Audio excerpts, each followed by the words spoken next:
Hé, Jill! Arsenal. Tiens, je te le confie. Merci. Je dois filer. Attends!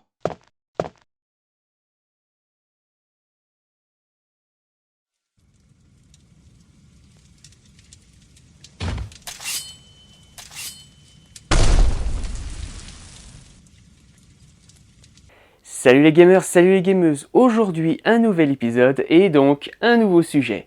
Nous allons partir ensemble dans le monde de Resident Evil. Resident Evil, connu au Japon sous le nom de Biohazard, est un jeu survival horror, d'aventure et de réflexion qui a fait ses débuts en 1996 et qui continue même maintenant à perdurer. Que ce soit en jeu, film d'animation, série ou encore manga. La franchise a été conçue par la société japonaise Capcom et elle a connu un succès si énorme que l'entreprise Nintendo elle-même convoite les contrats d'exclusivité. Et dans cet univers, nous n'allons pas parler d'une arme à proprement parler. Ce n'est ni une lame, ni une arme à feu, et même pas un artefact. Il s'agit d'une arme bactériologique. Un simple échantillon pourrait anéantir tout un pays, si ce n'est plus. Et il s'agit du virus T. Créé dans les laboratoires pharmaceutiques de l'entreprise Umbrella Corporation, le virus T possède la capacité de parasiter les organismes de toutes sortes, les animaux, les végétaux et évidemment les êtres humains. Pour les plantes, cela se résume principalement à lui donner une croissance exponentielle par rapport à son état originel et une fâcheuse tendance à s'en prendre à tout ce qui l'entoure. Pour les animaux et les êtres humains, sa particularité consiste à s'attaquer au cerveau de sa victime en détruisant ses lobes frontaux ainsi que d'autres parties du système nerveux, laissant place à une créature sans souvenir ni esprit, mais avec une fureur incontrôlable, une insensibilité à la douleur et une faim psychotique. Tous ces symptômes combinés transforment les victimes littéralement en zombies. Et comme si cela ne suffisait pas, le virus se transmet par les fluides corporels, comme la salive quand on se fait mordre. Le délai d'incubation quand on est affecté est de plusieurs jours. Évidemment, il y a des variations. Certains se transforment plus vite que d'autres, voire même beaucoup plus vite.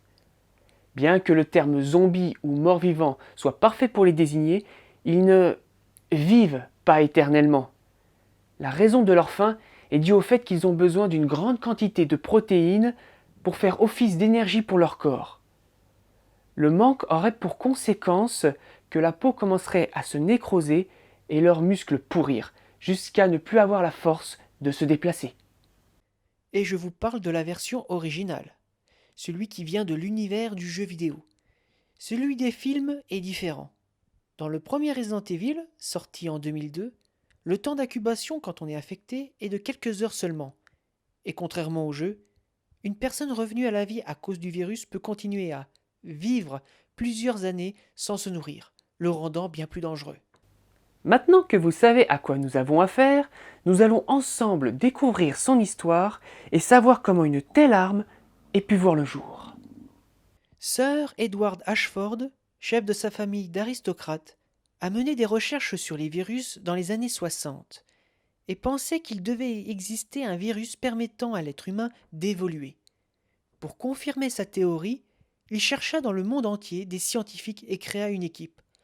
Lord Oswell Spencer, l'un de ses amis, et le docteur James Marcus, un biochimiste de grande renommée. En 1966, Lord Oswell a mis la main sur un ouvrage de Henry Travis, l'un des 6 héritiers de Travis Enterprises, ayant exploré l'Afrique pendant de nombreuses années et écrit de nombreux livres. Les informations qu'il contenait expliquaient comment une tribu, nommée les Ndipaya, choisissait leur roi et comment la cérémonie se déroulait. Les indigènes possédaient une fleur, l'escalier du soleil, et tous les prétendants au trône devaient la manger. Cette plante, cachée de tous, a propagé un virus par le passé, et beaucoup de personnes, durant la cérémonie, en mouraient. Mais celui qui y survivait était transformé, Il obtenait une intelligence supérieure, des aptitudes physiques hors du commun et une espérance de vie prolongée. Pour simplifier, ce n'est pas la lignée du sang qui permet d'être roi, mais la résistance naturelle du prétendant. Nous pouvons dire que c'est la nature elle-même qui choisit qui est digne d'être roi. Le groupe de scientifiques en a conclu que les effets du virus créé par cette fleur étaient capables de modifier l'ADN. Après des tests sur la plante, ils ont réussi à isoler le virus et l'ont nommé progenitor. Ce nom a été choisi par le docteur Marcus en raison du fait qu'il est l'origine de l'évolution de certaines espèces vivantes sur Terre. Afin de la cultiver et ensuite l'utiliser sur des êtres humains, Lord Oswell a commencé à construire un laboratoire souterrain sous une ville appelée Raccoon City et sous son manoir, pendant que Sir Ashford et son fils Alexander faisaient des recherches sur les échantillons de progénitor. Et afin de dissimuler leurs recherches ainsi que leurs motifs, les 3 scientifiques ont fondé la société Umbrella Corporation. Après de nombreux tests, échecs et analyses approfondies, les scientifiques ont découvert que le virus était devenu incompatible avec tous les êtres vivants en raison que les gènes et organismes de notre époque sont devenus trop faibles. Sir Ashford a donc proposé de créer un projet pour corriger ce problème d'inadaptation. Mais il mourut plus tard après avoir contracté le virus progénitor. Les années ont suivi. Le docteur Marcus a obtenu le poste de directeur général ainsi que directeur de recherche et développement du centre de formation de Umbrella, et le Lord Oswell Spencer reprit les droits financiers de la société. Umbrella construisit d'autres centres de recherche qui continuaient de travailler sur les découvertes issues du virus. Dans le centre de formation, 2 scientifiques avaient attiré le regard de Marcus par leur talent. Ils se nommaient Albert Wesker et William Birkin. Et le 19 septembre 1977, le docteur Marcus, avec de l'ADN de sangsue et un échantillon du virus progénitor, a réussi à créer un nouveau virus. Le virus T. Le T vient du mot tyran.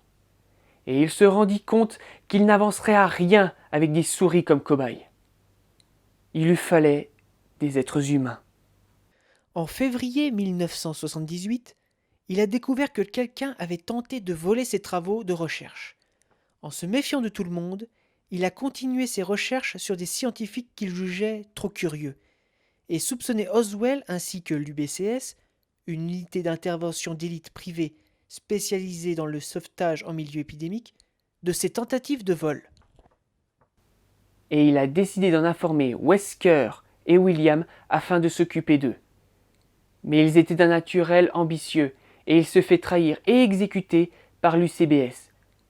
Ce qu'ils ignoraient, c'est que l'un des sujets du docteur Marcus, la reine des sangsues, est entré dans son cadavre et l'a fait revenir à la vie. Sa régénération a duré 10 ans, mais une fois terminée, il a décidé de se venger d'Umbrella. Et le 23 juillet 1998, il a répandu le virus T dans la forêt de Raccoon City. Mais en voulant régler ses comptes avec ses assassins, il se fera tuer par Rebecca, une membre des Stars, et Billy Cohen, un lieutenant des Marines condamné à mort pour meurtre. Malheureusement, le virus avait été aussi répandu dans l'alimentation d'eau du complexe allant au manoir Spencer. Toute la structure ainsi que le laboratoire souterrain avaient été contaminés. Une unité des Stars dirigée par Albert Wesker a été envoyée sur place pour enquêter. Tous les habitants ainsi que les chercheurs ont été transformés en zombies.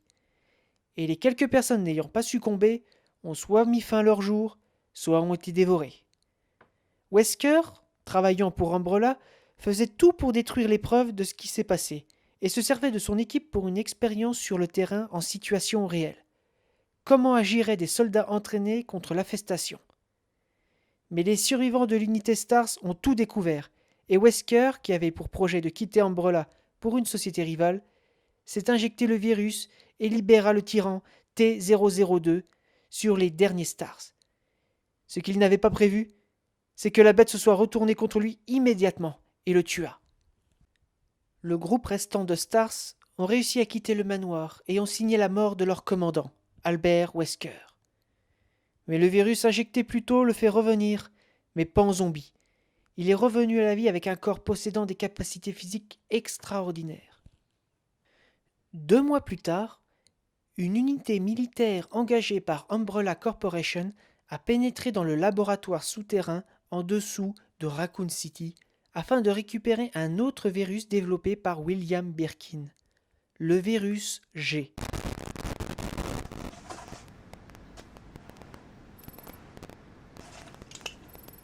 Virus G en visuel. On entre.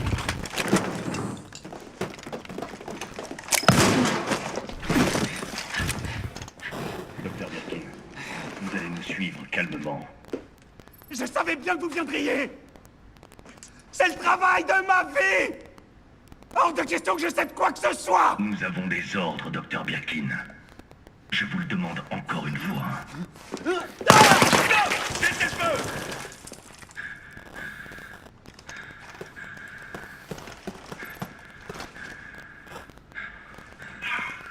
Putain, mais qu'est-ce qui t'a pris? On avait ordre de le ramener vivant.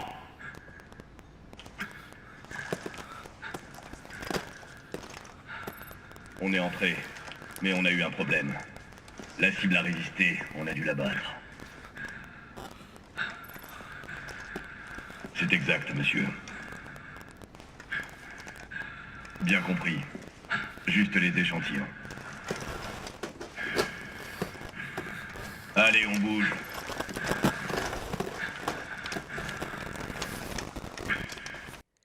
En ramenant les échantillons, l'équipe d'intervention s'est fait massacrer par Birkin, revenu à la vie en monstre grâce au virus G. Je t'en supplie. Ça. Non, non, non, fais pas ça, non. Par ici, saloperie. Fais pas de mal. Fais pas de mal.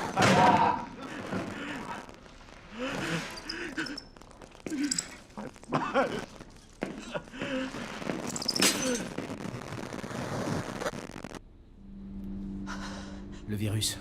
Je parie que ces rats l'ont propagé. Et pour rien arranger, les rats, mangeant tout et n'importe quoi, y compris les restes des gens contaminés, ont répandu le virus dans toute la ville via les égouts. Tout Raccoon City était devenu une ville de morts-vivants.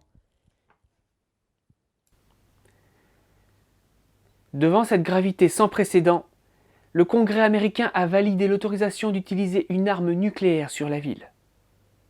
À l'explosion du missile, la ville de Raccoon City a été remplacée par un immense champignon nucléaire, annihilant des millions de personnes, humains et zombies.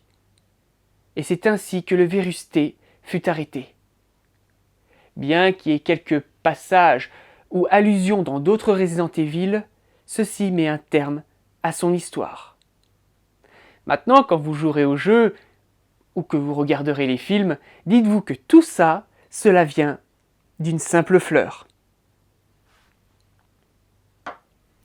Voilà, ceci met fin à l'épisode sur le virus T.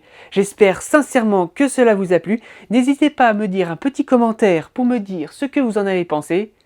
Quant à moi, je vous dis à bientôt pour un prochain épisode. Salut à tous!